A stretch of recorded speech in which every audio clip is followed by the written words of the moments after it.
I had to be the one exception that couldn't survive without my sleep. At least, that was how it felt.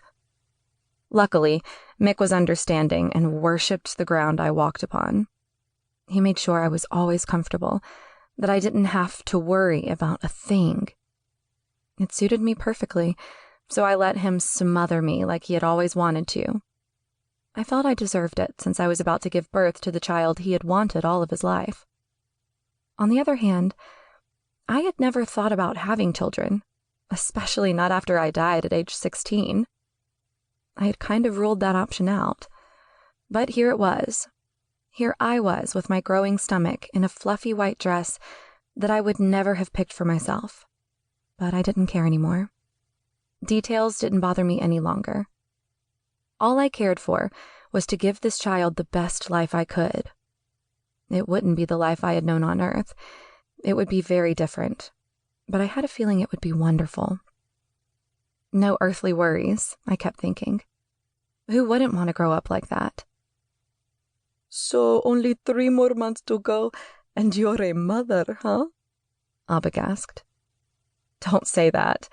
It freaks me out, to be perfectly frank. I'm scared to death. I turned and floated towards my bed and sat on it and hid my face in my hands. What if I'm not cut out to be a mother? What if I do everything wrong? I don't have anyone to ask for help. My mother is not here, and even if she was, well, she never had a baby that was born a spirit. Will anything I know about babies even help me? I felt Abik's hand on my shoulder. You'll be fine, he said. You're going to be a wonderful mother. I just know it. If anyone can do it, it's you. Plus, you're not alone, remember? You'll always have Mick. Abik put his arm around my shoulder. I leaned on it and let him comfort me. I'm sorry, I said, and wiped my eyes that had begun to tear up. I'm just a mess these days. Half of the time I'm excited and unstoppable, and then the other half, well, I'm just not sure about anything. I doubt myself. Abik looked at me with his brown eyes. You don't doubt about you and Mick, do you? I swallowed hard and shook my head heavily. I got up and floated towards the window.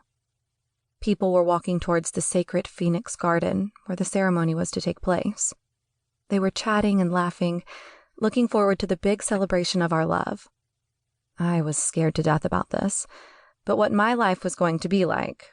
But did I doubt us? Did I doubt me and Mick? Not any more than anyone about to tie the knot, I guessed. I mean, I loved him, and I was looking forward to our new life together. That was certain.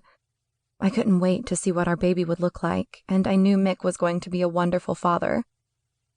But there were moments when I wondered if I only married him because it was the right thing to do. Because it was what people expected of me. It was what I expected of myself. Because my child needed his or her dad around. I didn't like to think about it, and tried to not do so, but every now and then the thought entered my mind and planted a small seed of doubt. Was my love for him really enough? Was his love for me enough? Were we compatible? Was anyone ever really compatible? Could we live together for eternity? We had been through some really tough times, and our love had survived all of that, so I knew we would be able to survive almost anything. Plus, he made me feel safe. Being with him was safe. He never doubted his love for me, so why should I doubt my love for him? More spirits arrived. Most of them I had never seen before, but I guessed they probably knew Mick. All of my old classmates were going to be there, but that was about it. Suddenly, I missed my parents terribly. Those were the only ones I really wanted to be here on this day. I wanted my dad to give me away. I wanted my mother to cry when I walked past her down the aisle, but they couldn't be here.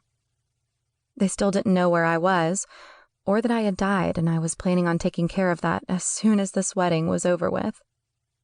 I had been planning to visit them for 2 weeks now, ever since I got the Book of Life and finally got to see them and remembered who they were.